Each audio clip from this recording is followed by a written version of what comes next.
Olá, tudo bem? Aqui é o Luiz e no vídeo de hoje, que é um aulão, eu vou te mostrar como utilizar o Node.js em conjunto com o banco de dados MongoDB para a construção de aplicações web. Esta não é uma lição para quem não sabe nada de programação. Se esse for o seu caso, eu vou deixar na descrição uma playlist de programação para completos iniciantes. Agora, se você já sabe pelo menos o básico, eu tenho certeza que você vai gostar desse conteúdo aqui. Vai ser um CRUD completo. Então a gente vai fazer cadastro, listagem, edição e exclusão de uma entidade no banco de dados. Então vamos lá.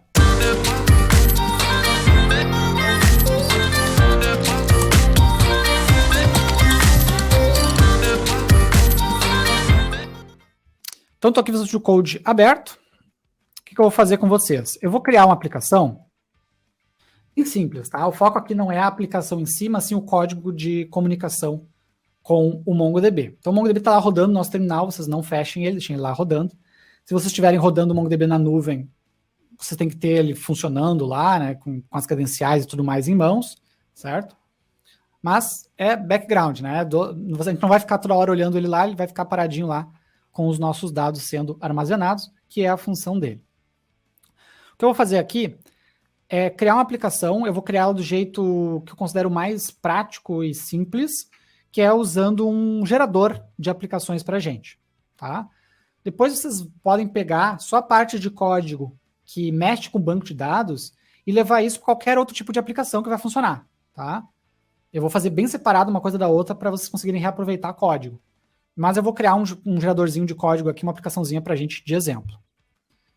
Então eu vou abrir aqui um terminal no Visual Studio Code, certo?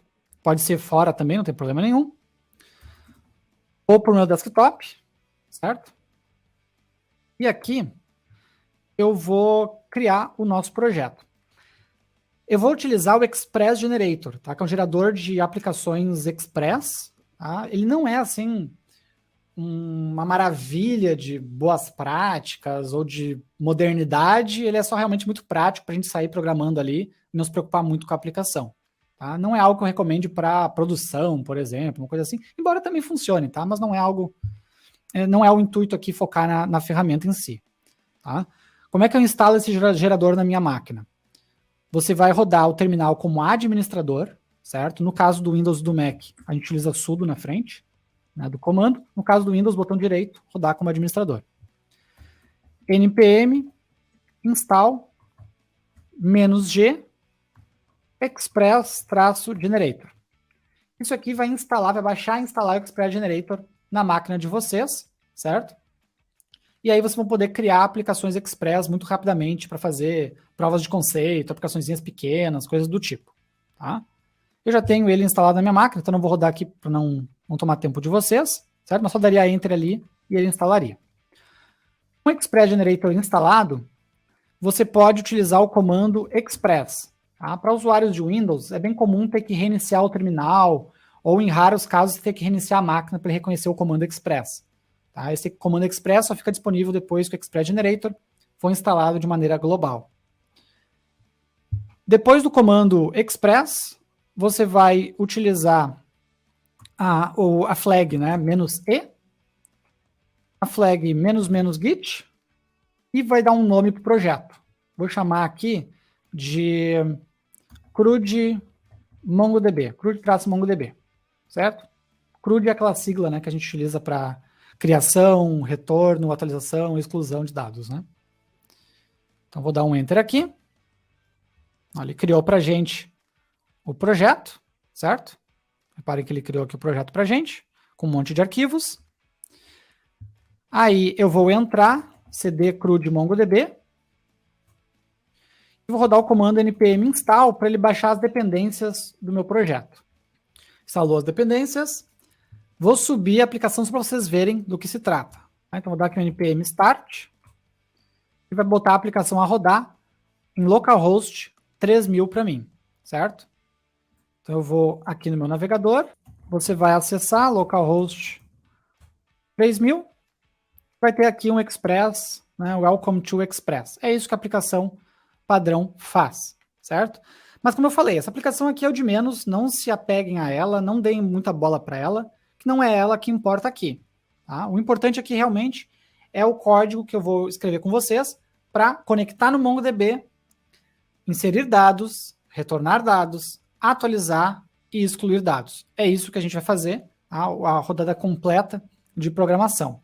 A interface, a aplicação, isso tudo aí é descartável. Tá? Eu estou fazendo uma aplicação web aqui, que abre no navegador, mas o mesmo código que eu vou fazer de conexão com o Mongo funcionaria numa aplicação desktop, numa aplicação, num bot, por exemplo, na aplicação de console. Tá? Não importa, não tem diferença nenhuma. Tá bom? Então, você peguem mais aí a parte do código, né, do que exatamente o visual, ali, ou coisa do tipo, que não é realmente o objetivo aqui. Beleza? Então, vamos em frente. O que eu preciso? Se eu vou utilizar MongoDB, tá? Se eu vou utilizar o MongoDB na minha aplicação, eu preciso instalar o driver de comunicação com o MongoDB. Certo? Então, vou dar um Ctrl+C aqui para derrubar essa aplicação, para instalar o driver. Então, npm install MongoDB, certo? O nome do driver oficial é MongoDB. E além do MongoDB, eu vou instalar um outro pacote, tá? Que é o .env. O .env é um pacote muito popular aí para gerenciar as configurações da nossa aplicação, tá bom? Não é obrigatório, mas ajuda aí a manter o projeto mais organizado. Então, vamos dar um Enter aqui. Ele vai instalar esses dois pacotes para a gente na nossa aplicação. Está aqui, instalado. O que eu vou fazer agora? Eu vou abrir esse projeto aqui no Visual Studio Code, tá? Vou clicar aqui em Open e está aqui o nosso projeto, tá? Tudo isso aqui foi criado automaticamente pelo Express Generator para a gente, tá? Mas não se apeguem a isso aqui, não vou entrar nesses detalhes do que é, para que serve. É os arquivos necessários para a aplicação funcionar, tá? O que a gente vai fazer aqui? Eu vou começar criando um arquivo na raiz do projeto, certo? Com o nome de .env. E aqui eu vou colocar as nossas configurações de banco de dados, certo? Na verdade, não só do banco de dados, né? Qualquer configuração que eu tenha na minha aplicação, eu vou colocar aqui, certo? Primeira configuração, e mais importante aqui no nosso caso, Mongo_host.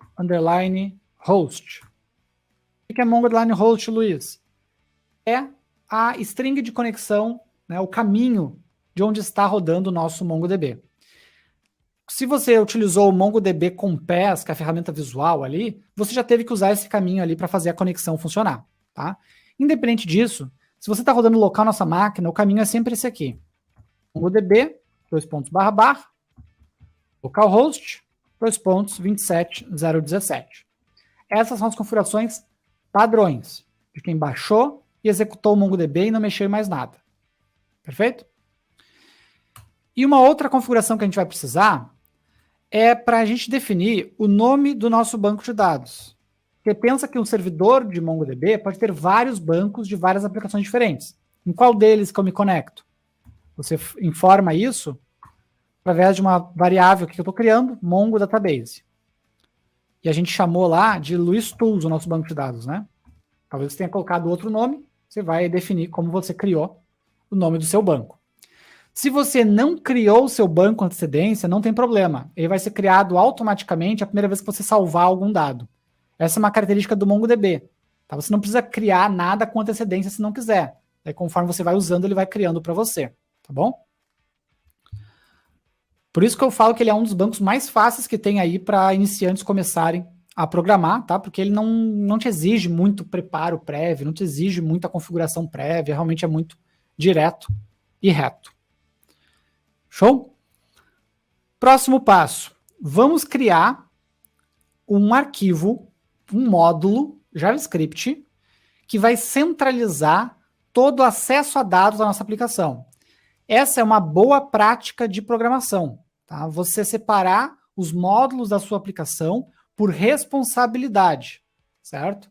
Isso, quem fala, né, não é o Luiz, né, são grandes nomes aí na indústria de software, né, que é um dos princípios do Solid, né, o princípio da responsabilidade única, onde cada módulo, cada parte da sua aplicação, né, tem uma única responsabilidade, uma única razão de existir, certo? Então, eu vou criar um módulo específico para banco de dados da nossa aplicação. E esse módulo, vocês conseguem aproveitar ele para diferentes sistemas, certo? Aqui eu estou usando uma aplicação web, mas poderia ser qualquer outra coisa. Então, na raiz da minha aplicação, eu vou criar um novo arquivo e eu vou chamar ele de db, que é a sigla para database, né? .js, certo?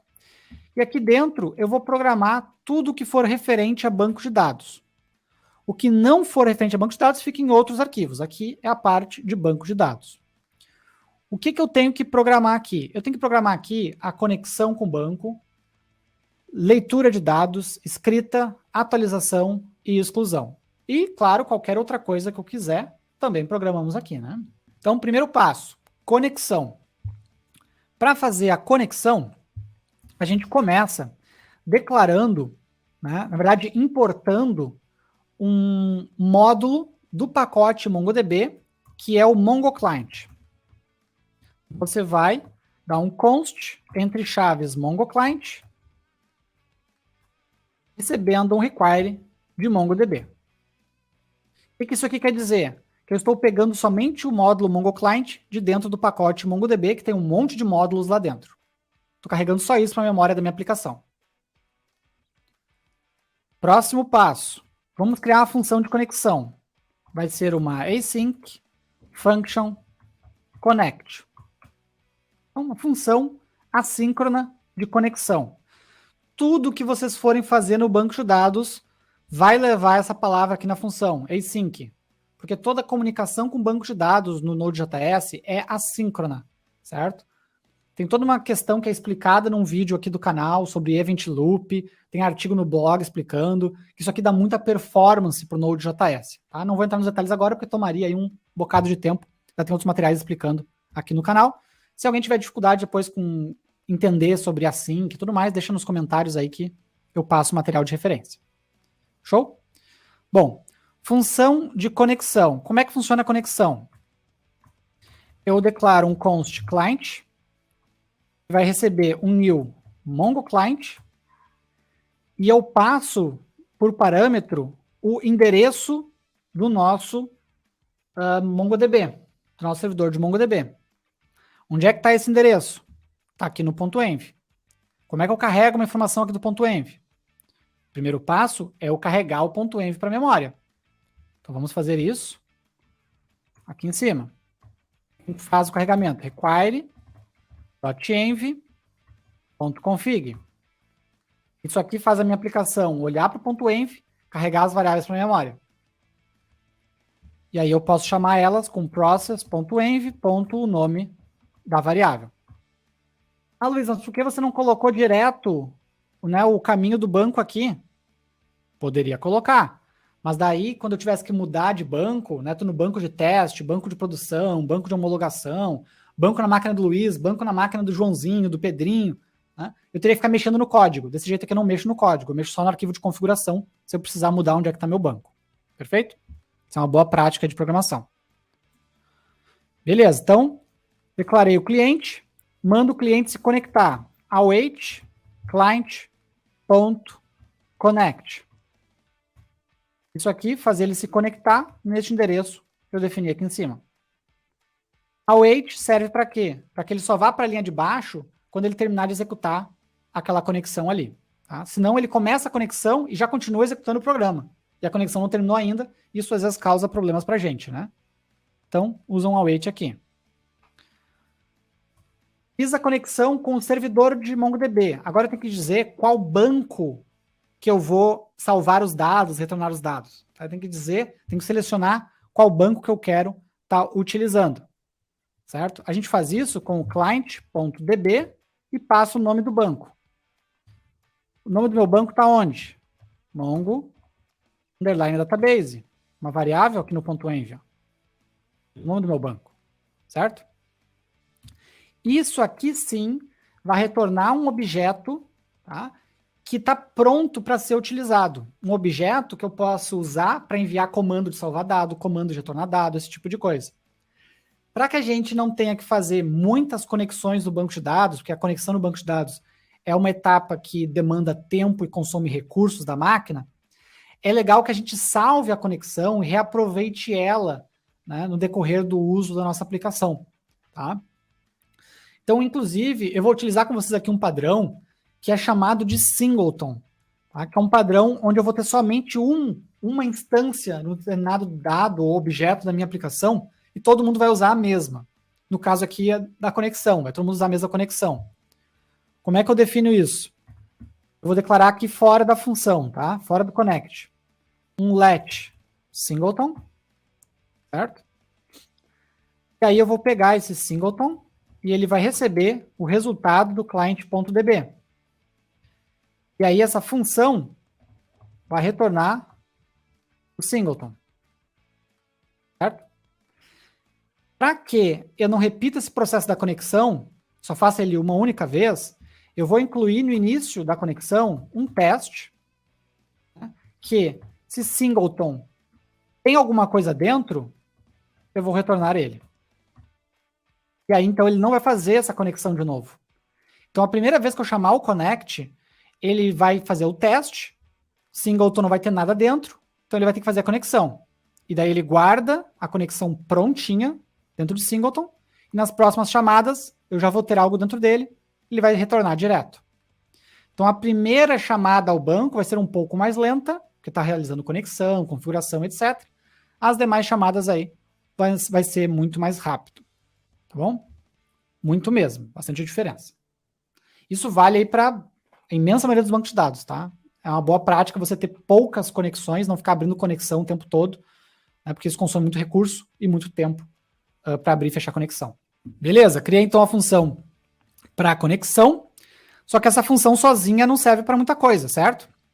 Ela só faz sentido se eu usar essa conexão para alguma coisa. Então eu vou começar aqui fazendo a primeira das operações, que é a operação de inserção, certo? Vamos começar inserindo dados. Então, vou declarar aqui uma async function, certo? Vou chamar de insert, inserir em inglês. E essa função de insert vai esperar um customer, que é um novo cliente a ser inserido. Lembra que no MongoDB ele salva documentos JSON, certo? Então, o próprio dado do JavaScript também é JSON. Então, eu consigo muito facilmente mandar esse dado para dentro do banco de dados sem fazer nenhum tipo de conversão especial. Essa é uma das vantagens de utilizar Node.js com MongoDB, porque você vai utilizar JavaScript para fazer toda a sua programação e também para salvar os seus dados. Mas vão ser salvos em formato de JavaScript. Então, como é que a gente faz um insert? A gente declara um const db, recebe um await connect, que é a nossa função ali de cima, certo? Eu tenho a conexão pronta. E aí, como é que eu faço a inserção? Eu faço db.collection, tem que dizer qual coleção que eu vou inserir o dado, e aí a nossa coleção vai ser customers, que é a coleção de clientes. Certo? Ponto, e aí qual comando que eu quero enviar para a coleção de clientes? Insert one, inserir um. O que, Luiz? Um customer, esse customer aqui, ó, recebi por parâmetro, eu mando inserir no banco. E acabou. Esse aqui é o código para inserir um novo cliente no banco de dados. Aqui eu estou inserindo um, mas eu também tenho um insert many, se eu quiser inserir um array de clientes de uma vez só. Também funciona. Para a gente poder utilizar essa função na nossa aplicação, eu tenho que dar um module.exports, né, passando um objeto com a função insert dentro. Aí, em qualquer outro ponto da minha aplicação, seja a aplicação que for. Aqui eu estou numa aplicação web, mas pode ser uma aplicação desktop, um bot, qualquer coisa. Tá? Aí eu vou poder usar esse arquivo, esse módulo dbjs e essa função insert. Como é que a gente faz isso? Vou lá na nossa aplicação. É uma aplicação web aqui, então eu vou criar uma coisa bem boba, uma interface bem boba aqui. Eu vou nesse views index EJS e aqui eu vou criar um formuláriozinho bem bobo pra gente. Tá? O que eu vou ter aqui? Eu vou ter um P com uma label. Isso aqui é HTML, tá? Pra quem não sabe HTML, tem vídeo aqui no canal ensinando HTML. Uma label nome com input, type, text, com o name, name o nome do campo, Eu vou ter um campo idade, input type number, e o nome do campo é age, idade em inglês. Aí eu vou ter um input type submit, que é um botão de salvar os dados, né? Submit, com o texto salvar. Isso tudo aqui vai estar dentro de um form. Daí o form vai ter uma action, que vai ser, sei lá, save, por exemplo. Save, e o método vai ser post. Então aqui HTML, não vou entrar muito no mérito aqui, né, porque não é o foco realmente, tá? Mas tem vídeo aqui no canal ensinando a criação de páginas HTML. Então a ideia é que quando eu preencho os campos, clico em submit, isso vai ser enviado para uma ação chamada save na minha aplicação. Tá? Para programar essa ação de save, eu vou aqui em roots, index, e aí eu vou criar um router.post, que o formulário vai postar os dados, /save, e aí isso vai disparar uma função com REC-RES. Né? Nessa função, eu vou ter os dados da minha aplicação, os dados do meu cliente. Eu pego eles em rec.body, certo? E aí eu posso mandar isso para o nosso módulo que salva os dados no banco de dados. A gente tem que carregar ele. Para carregar o módulo, a gente vem aqui em cima, const.db, recebe um require de... Onde é que ele está? Ele está fora de roots, um nível, db, ./db, né? Ele tá só sobe um nível, ponto para subir um nível, /db é o caminho dele aqui na raiz. Aí eu chamo aqui db.insert, passando o customer, certo? Se tudo deu certo, né? Isso aqui ele vai salvar, né? O cliente que foi preenchido ali na interface, ele vai salvar no banco de dados, certo? Isso aqui me retorna um objeto com os dados, né? Deixa eu botar aqui um async. Isso aqui vai me retornar um objeto com o resultado do insert. Então, a wait aqui vai pegar o resultado. E eu vou jogar isso no console, tá? Porque eu não quero perder muito tempo montando tela e tudo mais, vou jogar aqui no console, só para a gente ver o resultado, para ver se funcionou. Perfeito? Então, vamos subir aqui a aplicação. npm start para subir a aplicação. Ó, tá aqui o formulário que eu fiz, certo? Nome, idade, botão de salvar. Vou botar aqui Luiz. Não, Luiz já cadastrei no banco, né? Vou botar aqui outra coisa. Fernando. 18. Clicar em salvar. O que aconteceu aqui? Ele pendurou minha aplicação porque eu não programei uma resposta para ela. Tá? Para a gente programar uma resposta, a gente pode fazer assim, um res.end, por exemplo. Né? Res é a resposta. Tá? Pode ser um res.end, um res.send, tem várias respostas possíveis aí que a gente pode estar programando. Pode botar até um res.json, por exemplo. Um res.json aqui e jogar o resultado, por exemplo. Tá? Tem várias formas aí que a gente pode estar retornando as informações. Beleza? Ó, tem uma reclamação aqui de falha de rede, né? Conexão recusada. Certo? Por que isso? A partir do MongoDB 6, se não me engano, não recordo se foi no 6 que isso mudou, tá? Eu não posso usar localhost aqui, eu tenho que usar 127.0.0.1. Ele não resolve por padrão ali o localhost. Deixa eu subir de novo aqui a aplicação. Agora que eu lembrei disso, né, que antes a gente podia usar localhost. Vamos entrar de novo aqui na aplicação, vamos colocar de novo Fernando 18. Salvar. Ó, o princípio funcionou. Como é que eu sei que funcionou? Porque a gente programou aqui para ele jogar o JSON do resultado na tela. res.json. E tá aqui o resultado. Ó. Um acknowledge, né, que é um confirmado, true, e um inserted ID, o ID do novo elemento. Tá aqui. Se eu for lá no MongoDB Compass e mandar pesquisar por todo mundo, vocês vão ver que tem 2 documentos lá. O Luiz, que eu tinha cadastrado manualmente, e o Fernando, que eu cadastrei agora via sistema. Então, o insert está ok. Agora a gente pode rapidamente fazer os outros, porque a gente já tem a base. A parte mais complexa a gente já fez, que é configurar, que é fazer conexão. Agora as funções, vocês vão ver que é tudo muito prático. Em poucos minutos a gente vai avançar com todas as demais funções. Então, vamos em frente.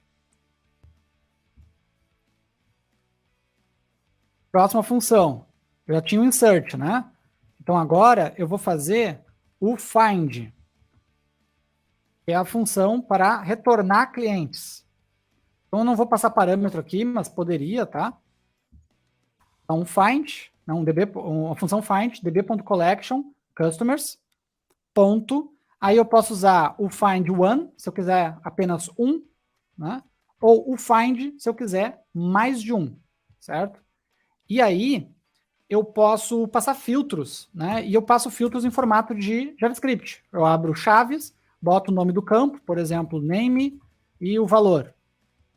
Então, aqui eu estaria dizendo, busca, né, os documentos com o nome de Luiz, certo? Claro que tem filtros mais elaborados que isso, mas só para mostrar um exemplo para vocês. E após o find, a gente dá um to array para converter o resultado para array. Tá bom? Então, isso aqui vai fazer uma consulta por todos os clientes da minha base e retornar num array. Feito? Vamos exportar essa função find aqui. Beleza?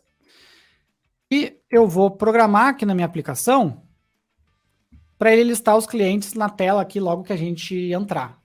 Tá? Então, como é que eu faço isso? Nessa rota aqui, .get, é quando ele pega os dados para abrir a tela, certo? Aqui a gente vai chamar o find. Eu vou ter aqui um const result, que recebe um await de db.find. Esse result aqui vai me trazer os meus clientes. Deu erro aqui no await, vou botar um async aqui antes. E eu vou pegar esse result aqui e passar ele junto com esse objeto de dados aqui, tá? Esse comando, ele é para renderizar uma tela. Ele está dizendo que vai renderizar a tela index com esses dados aqui. Eu estou incluindo o result para ser usado lá na tela também. Deixa eu salvar aqui. Vou lá na minha tela, que é esse index.js que a gente estava mexendo antes, e vou mandar ele listar aqui os nossos clientes. Então, o L, abro por cento, e daí é result no singular, result. Então, aqui é result. Pode usar vou usar um for, que vai ser mais fácil de vocês entenderem. Assim, for let i igual a 0 e menor que result.length. O result ele é um array, né? Então eu tenho length e mais, abre chaves. Aí depois eu vou fechar chaves aqui. E aqui dentro eu vou colocar o meu HTML que vai repetir a cada iteração. Eu vou mandar imprimir só o nome da figura, né, da pessoa. A gente não perder muito tempo aqui, se vocês verem funcionando. Tá? Então aqui vai executar esse for, a cada iteração ele vai imprimir uma LI, né, como um item de lista no HTML com o nome da pessoa. Então salvei aqui, deixa eu reiniciar a aplicação.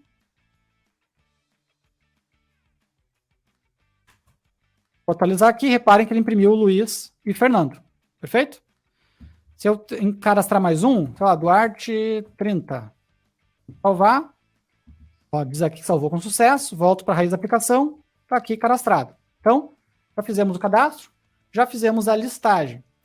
Próximo passo. Vamos fazer aí a exclusão. Como já temos a base, é muito fácil, muito rápido. Como é que a gente faz? Vamos criar uma outra função no db.js. Async function delete. O delete, né, geralmente a gente faz por ID, certo? Até por sinal eu não posso usar o nome delete na minha função, porque delete é uma palavra reservada do JavaScript, né? Então eu posso usar remove, por exemplo. Tá? Ou delete customer, por exemplo, né? Se você vai ter várias coleções diferentes na sua aplicação, é legal você colocar nomes mais descritivos, né? Insert customer, delete customer. Que aí, se você tiver um product, vai ser insert product, delete product, etc. Então, remove. O remove, geralmente, a gente remove por ID, né? Você passa um ID aqui, ele remove por ID. Perfeito? Vamos lá. Eu vou declarar um DB para pegar uma conexão. Lembrando que essa conexão aqui, se ela já foi feita uma vez, ela sempre retorna a mesma. Né? E vou retornar db.collection customers. E o nome da função é a delete one. E a função delete one, eu tenho que passar o filtro que vai ser utilizado para a minha exclusão, né? Para decidir qual que vai ser excluído. Tá? E eu tenho também o delete many, que é se eu quiser excluir mais de um. Tá? Aqui eu vou excluir realmente só um. Por qual campo? Né? Eu tenho que montar aqui um objeto com qual campo que vai ser usado como filtro para exclusão. Geralmente a gente exclui baseado no underline ID, que é a chave primária da coleção, que é o campo único, identificador único de cada documento, certo? Underline ID. E aqui no underline ID, eu tenho que passar um objeto do tipo object ID. Tá? Não pode ser string, não pode ser número, object ID. Esse tipo de dados, eu tenho que importar ele aqui em cima primeiro, object ID, certo? E daí aqui no delete one, eu faço um new object ID, e aí sim eu posso passar uma string aqui para ele, que ele faz a conversão para mim correta, perfeito? Mas não pode ser uma string, porque o ID ele não é string no banco de dados. Ele parece string, mas não é. Ele é object ID, é um tipo binário lá mais complexo para a chave primária. Show? Então vamos exportar o remove e vamos utilizar o remove. O que eu vou fazer? Eu vou botar um campo na tela que o usuário vai jogar ali um ID, vai clicar num botão e daí vai fazer a exclusão acontecer. Perfeito? Então vamos aqui na nossa tela. Deixa eu botar um título aqui. Cadastro. Eu vou botar outro título aqui embaixo. Exclusão. Aqui em cima tem um listagem. Tá? Tela super feia, mas só para todo mundo se achar. Aqui vai ter um outro form. A ação vai ser delete. O campo vai ser um ID, certo? Vai ter só um campo ID. Um botão excluir. Feito? Bem bobo. Se a gente iniciar a aplicação aqui e atualizar a tela, ó, ficou assim. Eu vou jogar aqui o ID que eu quero excluir, clico em excluir, ele deve excluir. Só temos que programar isso, né? A gente vai lá no index.js, vou copiar aqui a ação de salvar, fazer a ação delete, certo? Aí, só tem que mexer aqui no nome do campo ID, né? O name dele é name, eu vou colocar aqui ID, certo? O nome do campo tem que ser correspondente que eu vou usar lá, né? Então aqui eu vou ter um rec.body.id, isso vai me trazer um ID, e aí eu posso chamar a função remove, passando o ID, vou ter um resultado, vou jogar na tela o resultado. Então nada muito elaborado, só realmente usando o módulo de banco de dados para fazer a exclusão. Show? Então, subir de novo a aplicação. Está aqui a nossa aplicação. Tá? Eu não sei os IDs dos clientes aqui, então deixa eu fazer um ajuste, porque eu não estou enxergando os IDs, né? Ao lado do nome do cliente, eu vou colocar o ID dele. Então, deixa eu botar aqui, entre parênteses. Eu vou colocar para imprimir o ID do cliente para a gente poder ver eles. Tá? Então, pego o result na posição I, propriedade underline ID. Agora sim, agora tem os IDs aparecendo aqui, certo? Então eu vou pegar um para excluir, ó. Vou excluir esse Duarte aqui, ó. Copiei o ID, joguei no campo, mandei excluir. O que me diz aqui, ó? Acknowledge true. Então, confirmado, true. Deleted count, né? Contagem de excluídos, 1. Então, em tese, excluiu. Se eu voltar para a tela inicial, não aparece mais o Duarte. Se eu olhar no compass, dar um find, só aparece aqueles dois que eu já tinha, né? Não aparece o Duarte, porque eu nem cheguei a atualizar aqui depois que a gente inseriu o Duarte. Tá? Vou Podemos testar de novo. Ó. Pega o Fernando. Diz aqui que excluiu. Não está listando mais aqui. Se eu atualizar aqui o Compass, também não está listando mais. Então vamos para a última etapa agora, que é a etapa da edição. Tá? Etapa da edição. Como é que vai funcionar a nossa edição? Vou criar um outro formuláriozinho aqui. Tá? Não é a melhor experiência, é só realmente para a gente focar na programação. Vou ter uma área edição. Eu tenho que informar o ID do qual eu quero editar e a informação que eu vou editar. Vou colocar para editar somente o nome, tá? Então, vou ter um campo de nome, certo? E um botão editar. Perfeito? E aqui a ação vai ser edit. Perfeito? Mas vamos programar isso lá no banco de dados, né? Como é que a gente faz uma função de edição? Vai ser uma async function edit ou update, né? Se quiserem chamar de update, tanto faz. Certo? Eu preciso passar o ID de qual campo eu quero editar e, no caso aqui, eu vou editar somente o nome, né? Então, vou passar o nome, novo nome no caso. Começo fazendo a conexão, certo? E aí chamo a função de edição. Tem várias formas de fazer edições no MongoDB, tá? A mais comum, eu acho, é a update one. É para atualizar um. Também tem a update many, se você quiser atualizar vários. Primeiro passo, eu tenho que informar o filtro para achar o documento que eu quero editar. Isso é fácil, né? A gente já fez isso antes aqui no delete. Vou fazer da mesma forma. Meu filtro é, eu quero editar o documento cujo ID seja esse aqui.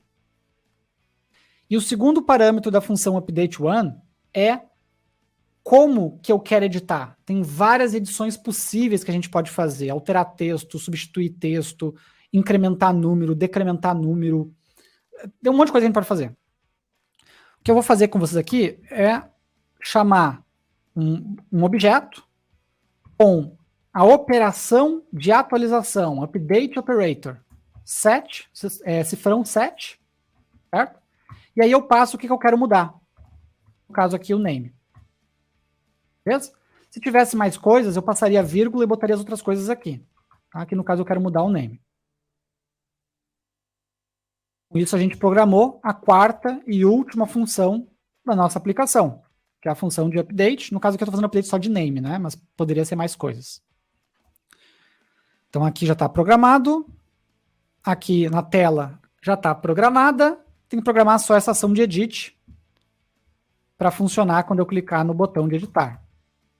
Vou ter aqui um /edit. Eu vou pegar o ID. Eu vou pegar o name. E aí eu vou chamar um update passando ID e name e imprimindo o resultado para o usuário. Show? Então salvei. Vou rodar de novo. Atualizei a tela.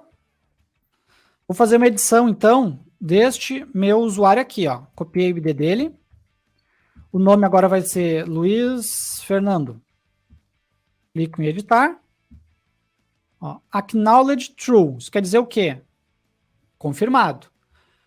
Modified count. Contagem de modificados. 1. Então quer dizer que modificou alguém. Upserted ID null. A gente não falou nada de upsert aqui. Upserted count também não. E matched count é quantos atenderam ao filtro que eu especifiquei. 1. Vamos voltar aqui para a raiz da aplicação. Tá lá, ó, Luiz virou Luiz Fernando. Se eu olhar no Compass, Luiz virou Luiz Fernando. Certo? Então, com isso, eu mostrei para vocês, né? A gente foi bem passo a passo, bem lentamente, na base estrutural, na parte mais importante, e depois avançou mais rapidamente nas 4 funcionalidades do CRUD, que é, né, as funcionalidades que vocês vão usar na imensa maior parte do tempo nas aplicações de vocês, para salvar um dado, retornar um dado, excluir um dado, etc. São essas operações aqui, ou variações, né, desses códigos aqui que eu mostrei. E do jeito que eu fiz aqui, está bem isolado, né? O código de banco de dados está todo aqui no DBJS. Vocês conseguem reaproveitar e modificar esse código para as diferentes aplicações que vocês vierem a trabalhar ou vierem a construir, certo? O resto da aplicação vocês podem jogar fora tranquilamente. Né? Não quero fazer uma aplicação web do jeito que o Luiz mostrou, né? Com um código macarrão aqui para construir interface, parece ASP antigo, PHP antigo. Né? Tem jeitos mais modernos de fazer front-end de aplicações, né? A gente pode usar um React, um Angular, um Vue. Tem tutoriais aqui no canal e no blog, tutoriais de React, por exemplo. Tá? Aqui realmente eu fiz bem rapidinho, só para a gente matar a charada da aplicação, focado muito na parte do banco de dados. E aí, conseguiu fazer também a sua aplicação Node.js com MongoDB? Se você ficou com qualquer dúvida, deixa aqui embaixo na seção de comentários que eu respondo todo mundo. Agora, se você gostou, vou pedir aí o seu like em retribuição pelo meu trabalho aqui na plataforma e recomendar que você se inscreva para receber os próximos vídeos que saem semanalmente por aqui. Um abraço e até a próxima. Valeu!